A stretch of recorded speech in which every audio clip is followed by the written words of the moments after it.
Hello students, 11th accountancy. आज हम लोग कुछ बेसिक अकाउंटिंग टर्म्स के मीनिंग समझेंगे, क्योंकि अकाउंटिंग करने के लिए इन टर्म्स की मीनिंग जानना समझना बहुत इम्पॉर्टेंट है। तो सबसे पहले हम लोग देखते हैं कॉस्ट। कॉस्ट क्या है? तो जब भी कोई चीज़ हम एक्वायर करते हैं, परचेज करते हैं, तो उसके लिए हमें कुछ सेक्रीफाइस करना पड़ता है, कुछ पैसे देने पड़ते हैं।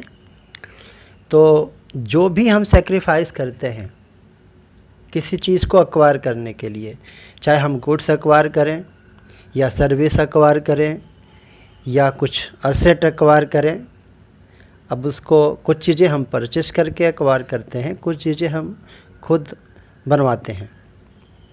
जैसे बिल्डिंग है, बिल्डिंग हम परचेज भी कर सकते हैं और बिल्डिंग को बनवाते भी हैं मटेरियल परचेज करके। तो कॉस्ट क्या है? Cost means value of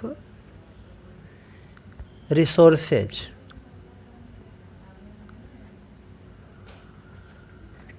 value of resources sacrificed, value of resources sacrifice. अब रिसोर्स क्या है? रिसोर्स मनी हो सकता है या मटेरियल हो सकता है। तो जो भी हम सेक्रीफाइस करें, जो भी पैसा दें या कोई मटेरियल दें, क्या करने के लिए? फॉर एक्वायरिंग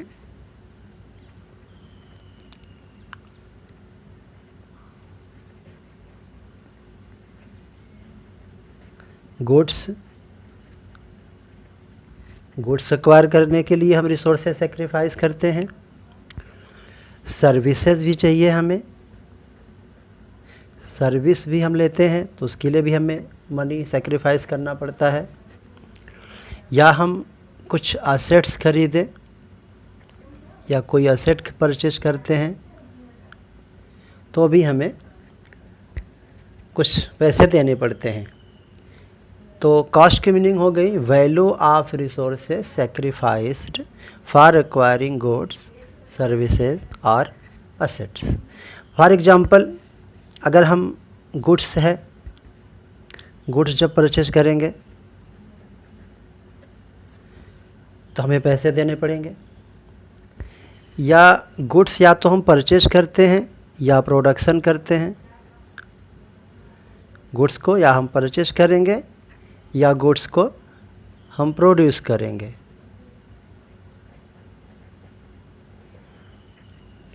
तो गुड्स अगर हम परचेज करेंगे तो हमको पैसे देने पड़ेंगे, वो गुड्स की कॉस्ट हो गई। गुड्स अगर हम प्रोड्यूस कर रहे हैं, प्रोडक्शन कर रहे हैं, तो मटेरियल परचेज करने के लिए हमें पैसे देने पड़ेंगे और लेबर के लिए पैसे देने पड़ेंगे। फैक्ट्री में एक्सपेंसेज होते हैं, वो हमें पैसे देने पड़ेंगे, वेजेज। तो जो भी हम इसको एक्वायर करने के लिए सेक्रीफाइस करते हैं वो है कॉस्ट। फॉर एग्जांपल है, हम अगर लैंड परचेज करते हैं, ज़मीन, तो ज़मीन परचेज करेंगे तो हमें लैंड की परचेज प्राइस देनी पड़ेगी। जो सेलर जो पैसा हम देंगे वो हो गया। फिर हम कमीशन देते हैं, जिस प्रॉपर्टी डीलर के माध्यम से हम लैंड परचेज करते हैं उसको कमीशन पे करेंगे, वो भी इसी लैंड की कॉस्ट में इंक्लूड हो जाएगी। हम रजिस्ट्रेशन कराते हैं, गवर्नमेंट ऑफिस में जाके हमें रजिस्ट्री करानी पड़ती है,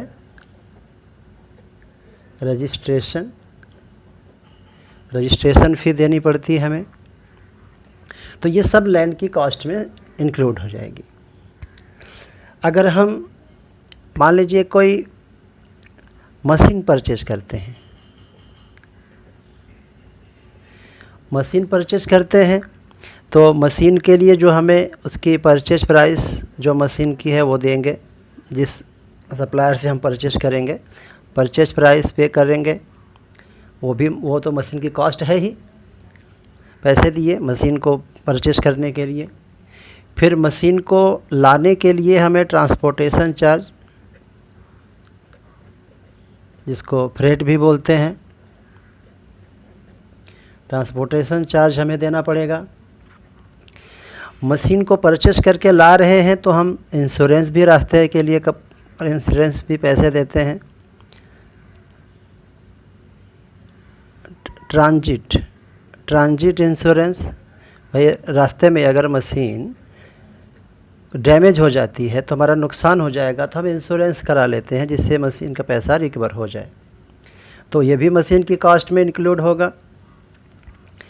और हम मशीन को जब लाते हैं, हमारे यहाँ जब मशीन पहुँच जाती है, आ जाती है मशीन, तो मशीन को इंस्टॉल कराने के लिए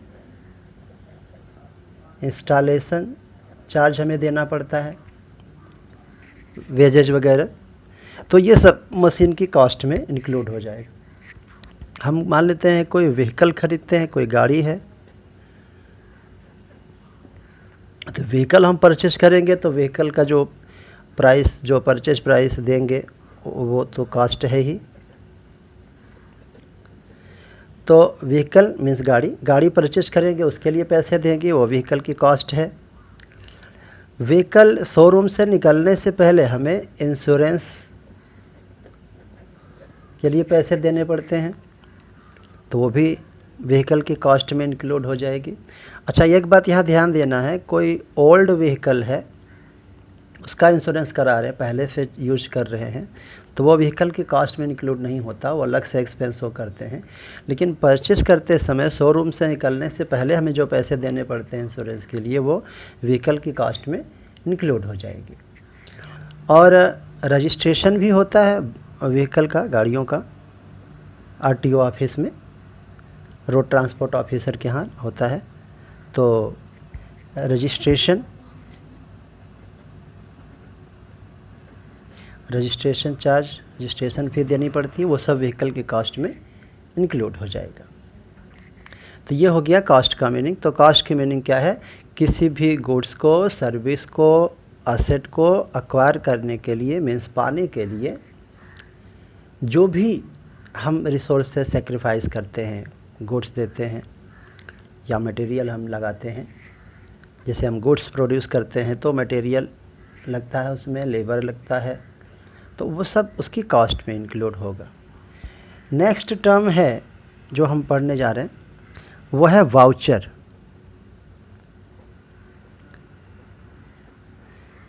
वाउचर एक डॉक्यूमेंट है। ये वाउचर अकाउंटिंग करने के लिए होता है। ये एक पेपर है जो हम पहले से प्रिंट करा के रखते हैं।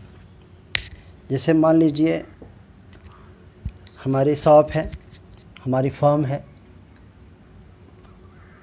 हमारी फर्म का कुछ भी नाम है, जो भी नाम है हमारी फर्म का, उस नाम से पहले से ही वाउचर प्रिंट करा के रखते हैं।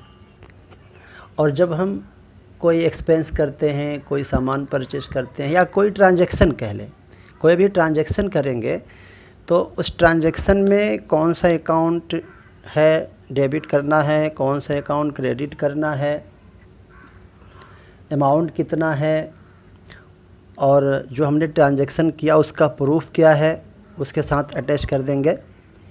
तो वाउचर क्या है? Voucher is a document. Voucher एक है डॉक्यूमेंट, मीन्स पेपर है,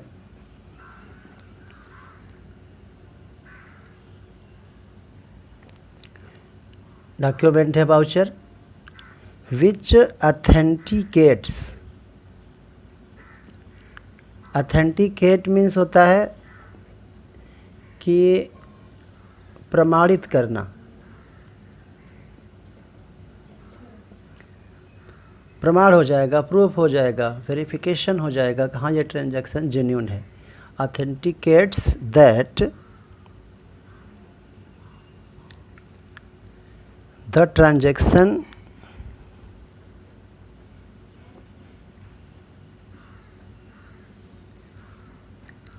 इज ऑथराइज्ड। किसके परमिशन से ट्रांजैक्शन हुआ? ऑथराइजेशन, उसमें साइन होता है मैनेजर्स का, जिससे ये प्रूफ हो जाता है कि ये ट्रांजैक्शन अथराइज्ड है, परमिशन लेके ट्रांजैक्शन किया गया है, एंड जेन्युइन है, मतलब प्रमाणित है। तो ये डॉक्यूमेंट है। तो वाउचर हम खुद ही बनाते हैं, अपने फर्म के नाम से प्रिंट करा के रखते हैं। पहले से अपनी फर्म का नाम रहेगा, उसमें अपना एड्रेस रहेगा, और अकाउंट का नाम लिखने के लिए ब्लैंक स्पेस रहता है। ये लूज पेपर पे बनता है, प्रिंट करा के रखते हैं और पेपर होता है, और इसी वाउचर के बेस पे ही ट्रांजैक्शन को बुक्स ऑफ अकाउंट में रिकॉर्ड किया जाता है। इसके बाद हमारा दूसरा, तो वाउचर की मीनिंग आप कोई पूछे बता सकते हैं। Voucher is a document which authenticate that transaction is authorised and genuine, और इसी के बेस पे ट्रांजैक्शन को हम रिकॉर्ड करते हैं बुक्स ऑफ अकाउंट में। इसके बाद जो नेक्स्ट टर्म है, नेक्स्ट टर्म्स हम पढ़ते हैं, क्या है?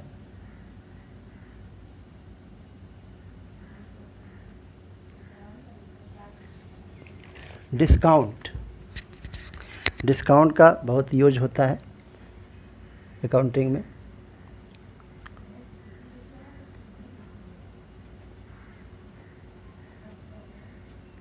डिस्काउंट क्या है? तो डिस्काउंट, आप लोग जाते हो शॉप पे, कोई सामान परचेज करते हैं, तो हम शॉपकीपर से बोलते हैं भाई कितने का है, वो प्राइस बताता है, जो भी प्राइस बताएगा 100, 1000, 500, 600, 10,000, 20,000, तो हम उसको बोलते हैं शॉपकीपर को, भाई हमें कुछ कंसेशन मिलेगा क्या? तो उसी कंसेशन को ही डिस्काउंट बोलते हैं। वैसे हम लोग अपने को क्या मानते हैं? हम लोग बिजनेस करते हैं, तो हम लोग बिजनेस करेंगे तो हमारे पास भी कस्टमर आएंगे, तो कस्टमर आएंगे तो हम उनको सामान सेल करें, तो हमारी कोशिश रहती है कि हमारा सामान ज़्यादा से ज़्यादा सेल हो जाए। तो अगर कस्टमर सामान लेने से मना करता है या वो हेजिटेट करता है, तो हम उसको बोलते हैं भाई आप ले लीजिए, हम आपको कुछ कंसेशन दे देंगे। तो वो कंसेशन ही डिस्काउंट है। तो डिस्काउंट हम कह सकते हैं, डिस्काउंट क्या है? रिडक्शन। रिडक्शन मीन्स क्या? कमी, कम कर देते हैं value. Reduction in the value of goods. अगर हम किसी गुड्स का बिजनेस करते हैं, तो गुड्स का जो प्राइस है, जो लिस्ट प्राइस है, जो प्रिंटेड प्राइस होता है या कैटलॉग प्राइस होता है, जो लिस्ट प्राइस बोलते हैं, उसमें हम कुछ रिडक्शन कर देते हैं, कुछ कम कर देते हैं, तो उसी को बोलते हैं डिस्काउंट, वैल्यू ऑफ गुड्स। या अगर हमारा सर्विस का बिजनेस है, कोई सर्विस का बिजनेस हमारा है, तो उसमें से हम कुछ वैल्यू कम कर देंगे। और कौन अलाउ करता है ये? Allowed by seller. सेलर, मान लेते हैं हमारा बिजनेस है, हम सेलर हैं, तो हम कस्टमर को अलाउ कर देंगे कि भाई चलो ठीक है 10,000 प्राइस है, आप ऐसा करो कि 500 कम करके दे दो, आप 9,500 ही दे दो। तो जो 500 हमने डिस्काउंट अलाउ कर दिया, कम कर दिया, वही हमारा डिस्काउंट है। अब ये डिस्काउंट दो तरह का है, allowed by seller to buyer. अब ये डिस्काउंट दो तरह का होता है, ट्रेड डिस्काउंट,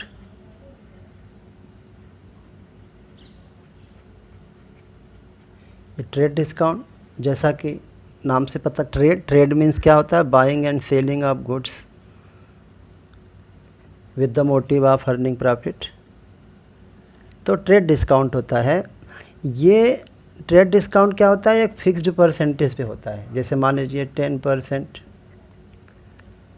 तो 10% किसका? 10% इंटू हमेशा हम किस पे करेंगे? लिस्ट प्राइस पे। लिस्ट प्राइस मीन्स वो सामान का जो लिस्ट प्राइस है, जो प्रिंटेड प्राइस है, जो कैटलॉग प्राइस है। हम जैसे कोई आता है, कस्टमर आया, तो प्रिंटेड है सामान पे, मान लीजिए 500 प्रिंटेड है, तो वो लिस्ट प्राइस हुआ, उसी को कैटलॉग प्राइस बोलते हैं। 10% डिस्काउंट दे देंगे। और ये डिस्काउंट का मेन पर्पज होता है सेल को इंक्रीज करना, और इसे रिकॉर्ड नहीं होता बुक्स ऑफ अकाउंट में। Trade discount it is not recorded, it is not recorded in the books of accounts. ये बुक्स ऑफ अकाउंट में रिकॉर्ड नहीं करते। क्यों नहीं करते? क्योंकि हम जो बिल बना के देते हैं कस्टमर को उसी में से लेस कर देते हैं, क्योंकि पक्का वो पैसा नहीं मिलना है।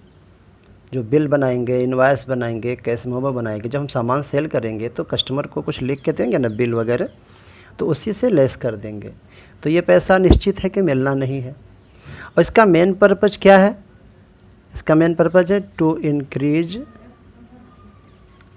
सेल हमारा ज़्यादा से ज़्यादा हो, ज़्यादा से ज़्यादा क्वांटिटी हमारी सेल हो, इसलिए हम ट्रेड डिस्काउंट अलाउ करते हैं कस्टमर को। सेकंड आता है कैश डिस्काउंट। जैसा कि नाम से पता चल रहा है, कैश, जब हमको कैश मिलेगा, बस सामान सेल करेंगे तो कैश तो चाहिए हमें, तो कैश डिस्काउंट जो होता है ये दिया जाता है फॉर इमीडिएट पे या प्रॉम्प्ट पेमेंट, क्विक पेमेंट। अब कस्टमर मान लेते हैं क्रेडिट पे सामान परचेज करके ले जाता है, मतलब उधार, तो अब हमको दिक्कत होती है, भाई हम पैसे लगा के परचेज करके लाए हैं और कस्टमर बोला हमको उधार चाहिए, तो हम क्या करें? अब कस्टमर को स्ट्रेट फॉरवर्ड मना तो नहीं कर सकते, नहीं भाई हम नहीं देंगे आपको सामान। तो हम कस्टमर को एक इंसेंटिव देते हैं और उसको हम ये मोटिवेट करते हैं कि अगर वो पैसा जल्दी देगा तो कस्टमर का फ़ायदा है। तो ये हम देते हैं फॉर, जैसा कि नाम है कैश डिस्काउंट, तो कैश जब हमको मिलेगा for quick payment, quick payment हमको मिल जाए। हम कस्टमर को बोलेंगे भाई ऐसा है, आप अगर तुरंत पैसे दोगे तो हम आपको 5% डिस्काउंट दे देंगे। अब कस्टमर बोल रहा नहीं अभी तो हमको पैसे नहीं हैं, तो हम क्या करेंगे? अब सामान तो सेल करना ही पड़ेगा, कस्टमर को नाराज़ तो नहीं कर सकते। और हमारा पैसा अगर हम उधार दे देंगे, हमको डर रहता है कि अगर पैसा लेट हुआ, नहीं मिला, तो हम क्या करेंगे? तो कस्टमर को बोलेंगे कि भाई ऐसा करो, अच्छा कोई बात नहीं, आपके पास पैसे नहीं हैं, आप विद इन वीक पैसे दे दो तो हम आपको 2% डिस्काउंट दे देंगे। इमीडिएट पैसे आप दे दो मुझे तो हम आपको 5% डिस्काउंट देंगे। अब वो इमीडिएट पैसा नहीं दे पा रहा है तो हम बोलेंगे अच्छा ठीक है कोई बात नहीं, आप विद इन वीक पैसे दे दोगे तो आपको हम 2% डिस्काउंट दे देंगे। तो उसको बोलते हैं कैश डिस्काउंट। तो कैश पेमेंट के वक्त जब पैसा मिल रहा है उस वक्त हम जो डिस्काउंट देते हैं उसको बोलते हैं कैश डिस्काउंट। और ये रिकॉर्ड होता है बुक्स ऑफ अकाउंट में, क्योंकि जिस समय हम सामान सेल कर रहे होते हैं उस वक्त हमको नहीं पता है कि ये डिस्काउंट देना पड़ेगा कि नहीं देना पड़ेगा। ये गुड्स की वैल्यू में से नहीं माइनस होता है, बल्कि जो पैसा हमको मिलने वाला है उसमें से माइनस होता है। और इसका पर्पज़ होता है कि पैसा जल्दी मिल जाए, और इसका मेन पर्पज़ यही है। और ये रिकॉर्ड होगा, कैश डिस्काउंट जो होता है ये रिकॉर्ड होगा। It is recorded in the books of accounts.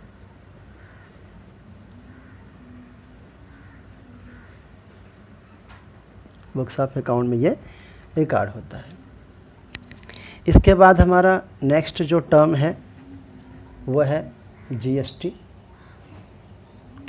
GST third word आज जो हम पढ़ेंगे टर्म अकाउंट में, जीएसटी। तो जीएसटी क्या है? जीएसटी एक टैक्स है, इसका फुल फॉर्म है गुड्स एंड सर्विसेज टैक्स। ये एक इनडायरेक्ट टैक्स है। टैक्सेस की दो कैटेगरी होती है, डायरेक्ट टैक्सेज और इनडायरेक्ट टैक्स। तो ये क्या है? ये it is an indirect tax.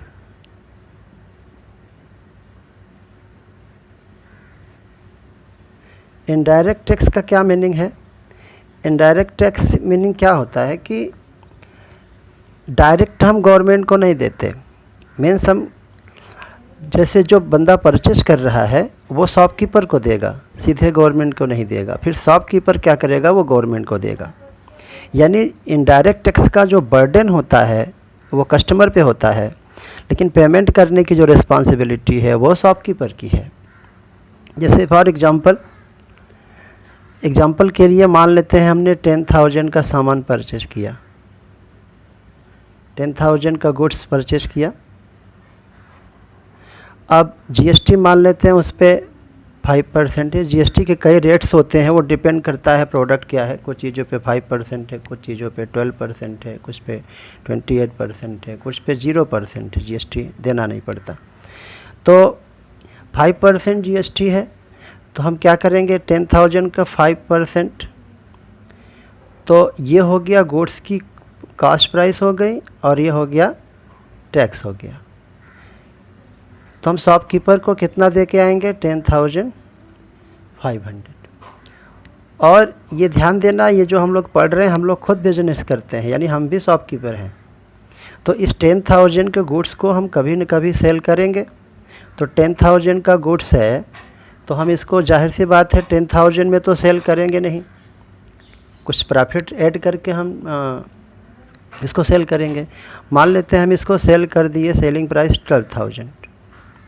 तो अब हम कस्टमर से लेंगे, जैसे परचेज किया तो हमने टैक्स पे किया, जिस सप्लायर से, जिस शॉपकीपर से, जिस फर्म से, जिस कंपनी से परचेज किया, तो गुड्स की वैल्यू भी हमने पे की और जीएसटी भी हमने पे किया। तब हम कस्टमर को सामान मान लेते हैं कि 10,000 में हमने परचेज किया, तो 12,000 में उसको हम सेल करेंगे। तो जिस कस्टमर को हम सेल करेंगे गुड्स, तो गुड्स का तो पैसा हम लेंगे ही, जीएसटी का भी लेंगे। तो हम 12,000 का 5% लेंगे, तो मान आया 600।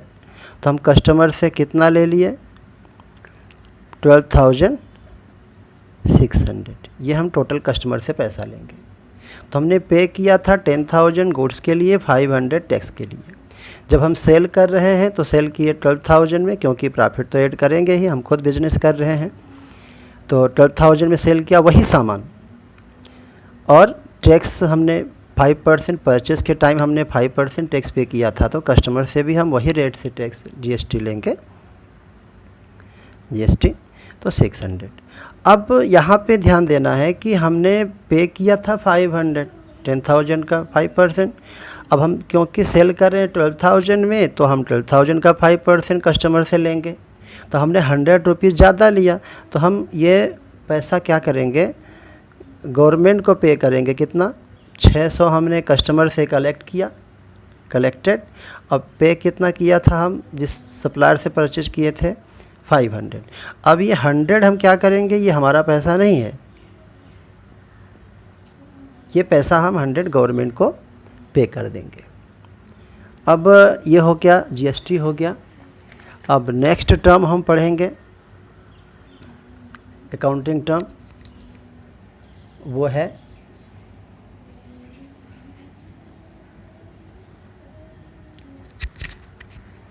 अगला टर्म है बैड डेट। बैड डेट,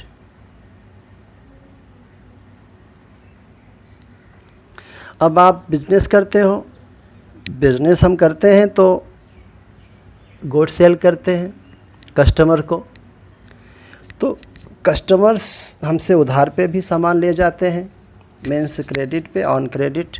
वो बोलते हैं भाई पैसे नहीं हैं, आप दे दो, हम बाद में आपको दे देंगे। तो कस्टमर को हमने सामान दे दिया उधार पे, कस्टमर सामान लेके चला गया। अब हम कस्टमर से पैसे, हम जाहिर सी बात है उसको रिमाइंड कराएंगे, भाई मेरे हमारे पैसे दे दो। जैसे कस्टमर बोल के चला गया कि 1 वीक में देंगे, अब 1 वीक में उसने पैसा नहीं दिया, तो हम उसको फ़ोन करेंगे, उसे कांटेक्ट करेंगे, भाई मेरा पैसा आप उधार ले गए थे, आप दे दो। तो कस्टमर दे दिया तब तो ठीक है, नहीं दिया तो हम क्या करेंगे, फिर कुछ दिन बाद वो बोलेगा भाई अच्छा ठीक है 2 दिन रुक जाओ, और फिर हम करेंगे, कोशिश करेंगे पैसे हमारे मिल जाए। ऐसे पूरी कोशिश करने के बावजूद जब वो कस्टमर पैसा नहीं देता है, हम पूरा प्रयास कर लेते हैं, 1 हफ्ता बीत गया, महीना बीत गया, 2-4 महीना बीत गया, 6 महीना बीत गया, 8 महीना बीत गया। अब वो कष्ट पैसे नहीं मिल रहे हमको। तो जब हम पूरा प्रयास करके थक जाएंगे, या हो सकता है वो कस्टमर हमारे शहर में, हमारा जहाँ पे हमारा बिजनेस है वहाँ से कहीं दूर चला गया, उसका कोई ट्रेस कर रहे हैं, कुछ पता ही नहीं चल रहा है, तो हम क्या करेंगे? जब हम निराश हो जाएंगे, भाई हमको पैसे अब नहीं मिलने वाले, तो फिर हम उधार बुक्स में आप अकाउंट में शो करके क्या फ़ायदा? तो उसको हम क्या करेंगे? राइट ऑफ कर देंगे। राइट ऑफ कर देंगे मतलब ये हम बुक्स में शो कर देंगे कि हमारा ये लॉस हो गया, अभी हमारा पैसा नहीं मिलने वाला है। तो उसी को बोलते हैं बैड डेट। तो बैड डेट को अगर हम डिफ़ाइन करना हो तो बोल सकते हैं bad that is the amount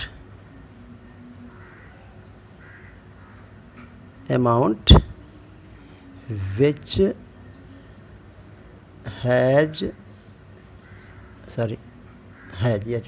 has become irrecoverable मतलब वो रिकवर होने वाला नहीं है, इरिकवरेबल हो गया मतलब वो मिलने के चांस ख़त्म हो गए। किससे?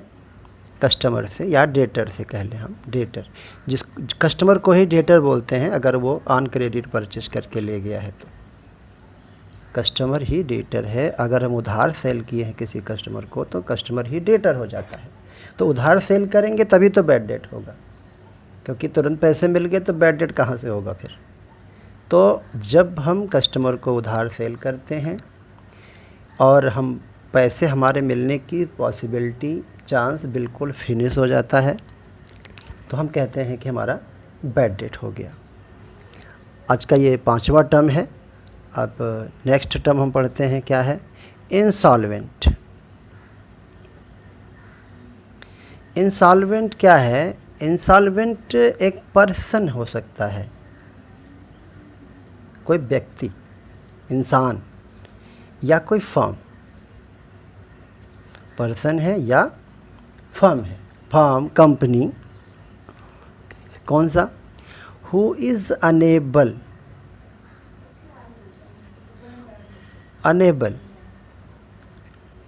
टू पे हिज, पर्सन है तो हिज डेट, या कंपनी है तो इट्स डेट। तो जब कोई पर्सन जिसको या कोई फर्म जो अपने डेट को, मीन्स कर्ज को चुकाने में अनेबल है, सक्षम नहीं है, कर्ज तो ले लिया लेकिन उसको वापस करने के लिए उसके पास पैसे ही नहीं हैं। अब यहाँ पे ध्यान देना है कि उसके पास पैसे ही नहीं है, वो अपना सारा असेट सेल कर दे। मीन्स मान लेते हैं कि कोई फर्म है या कोई पर्सन है, उसके पास डेट है 1 लाख रुपीज़। 1 लाख रुपए का किसी व्यक्ति, किसी फर्म ने, किसी कंपनी ने कर्ज लिया, डेट, लायबिलिटी, कर्ज, और उसके असेट से वो अपनी प्रॉपर्टी अगर सेल करता है पूरा, तो सेल करके उसके पास मान लेते हैं कि 60,000 ही रुपीज़ मिलेंगे। तो जाहिर सी बात है जब अपनी पूरी प्रॉपर्टी सेल कर देगा तो 60,000 रुपीज़ ही वो कलेक्ट कर पाएगा, और कर्ज उसके ऊपर है 1 लाख, तो जाहिर सी बात है वो पैसा चाह के भी पूरा नहीं दे सकता। तो ऐसे पर्सन को हम बोलते हैं इंसॉल्वेंट। अब हम बात करते हैं 7th, सॉल्वेंट। इसी का जस्ट अपोजिट है, इंसॉल्वेंट का अपोजिट है सॉल्वेंट। तो सॉल्वेंट क्या है? अ पर्सन और फर्म हु इज एबल, मतलब सक्षम है, वो पे कर सकता है, एबल टू पे हिज डेट। तो जब कोई पर्सन सक्षम है अपना कर्ज चुकाने में तो वो सॉल्वेंट है, या कोई फर्म है, कोई कंपनी है, अपना कर्जा चुकाने में वो सक्षम है तो बोलेंगे कि वो सॉल्वेंट है। और अगर अपना कर्जा चुकाने में वो सक्षम नहीं है तो वो फर्म या कंपनी को हम बोलेंगे वो इंसॉल्वेंट है। अब नेक्स्ट टर्म है स्टोर्स। स्टोर्स ये टर्म है, ये यूज होता है अकाउंट्स में। तो स्टोर्स हैं क्या? इनफैक्ट ये मटेरियल्स हैं। मटेरियल्स, कौन सा मटेरियल? रॉ मटेरियल नहीं। रॉ मटेरियल के अलावा जो कुछ मटेरियल यूज होते हैं प्रोडक्शन में, फैक्ट्री में, तो हेल्ड जो सेल करने के लिए नहीं है। हेल्ड माने हमने रखा है अपने पास, for the purpose of consumption, उसको कंज्यूम करेगा। कंजम्पशन के पर्पज़ से जो मटेरियल रखा हुआ है वो नॉट फॉर सेल, सेल के लिए नहीं है। सेल के लिए होता है तब तो उसको गुड्स बोलते हैं। कंजम्पशन के लिए रखा है, उसको हम अपने प्रोडक्शन में जो भी हमारा बिजनेस है उसमें यूज करेंगे। एग्जांपल है, एग्जांपल से हम ज़्यादा समझ पाएंगे। जैसे फ्यूल है, आपकी फैक्ट्री है, फैक्ट्री में मशीनें चलती हैं, तो मशीनों में डीजल वगैरह लगता है, तो डीजल हम रखें अपने मशीनों को चलाने के लिए, तो वो उसको सेल तो करेंगे नहीं, मशीन चलाने में फ्यूल हो जाएगा, डीजल वगैरह है। और लुब्रिकेंट्स हैं, लुब्रिकेंट होते हैं मशीनों को, गाड़ियों को चिकनाई देने के लिए, इंजन के लिए, जैसे इंजन ऑयल है, ग्रीस है, वो सब हो गया। वो स्टोर से, ये भी हम सेल तो करने के रखते नहीं हैं, मशीनों को में यूज होता है। स्पेयर पार्ट्स हैं, अब मशीन है, गाड़ी है, तो उसमें छोटे मोटे पार्ट्स यूज होते हैं, जैसे नट है, बोल्ट है, वाशर है। अब फैक्ट्री में मशीनें हैं, तो कोई नट ढीला हो गया या ख़राब हो गया, स्क्रू है ख़राब हो गया, तो हम क्या करेंगे? दुकान थोड़े दौड़ जाएंगे खरीदने, इतना टाइम कहाँ रहता है। मशीन बंद रहेगी तो नुकसान होगा, तो अपने पास रखते हैं, हम लगा के काम चला लेंगे। और पैकिंग मटेरियल हो गया, जैसे हम कोई प्रोडक्ट बना के सेल करते हैं, तो पैकिंग करने के लिए हम मटेरियल यूज करते हैं। तो मेन मटेरियल के अलावा जो मटेरियल होते हैं वो हम रखते हैं अपने बिजनेस में कंजम्पशन करने के लिए, उनको बोलते हैं स्टोर्स। तो आज हमने कुल 8 टर्म्स पढ़े। 8 टर्म्स में हमने क्या क्या पढ़ा? उसमें पहला पढ़ा हमने कॉस्ट, फिर पढ़ा हमने वाउचर, वाउचर के बाद हमने पढ़ा डिस्काउंट, जीएसटी, फिर 5th पढ़ा बैड डेट, 6th पढ़ा इंसॉल्वेंट, 7th पढ़ा सॉल्वेंट, 8th पढ़ा स्टोर्स। तो ये सब बहुत ही इम्पॉर्टेंट टर्म्स हैं और अकाउंटिंग सीखना है, अभी ये बिगिनर्स के लिए है। अकाउंटिंग टर्म्स जानना बहुत ज़रूरी है, उसके बिना तो आप अकाउंट बिल्कुल नहीं कर सकते। लेकिन जो और भी बड़े क्लासेस में हैं उनको भी जानना चाहिए, क्योंकि वो भूल जाते हैं, पढ़ा हुआ रहता है 11th में, लेकिन वो धीरे धीरे भूल जाते हैं, तो उनके भी इस बार रिवीजन के लिए इसको पढ़ना चाहिए।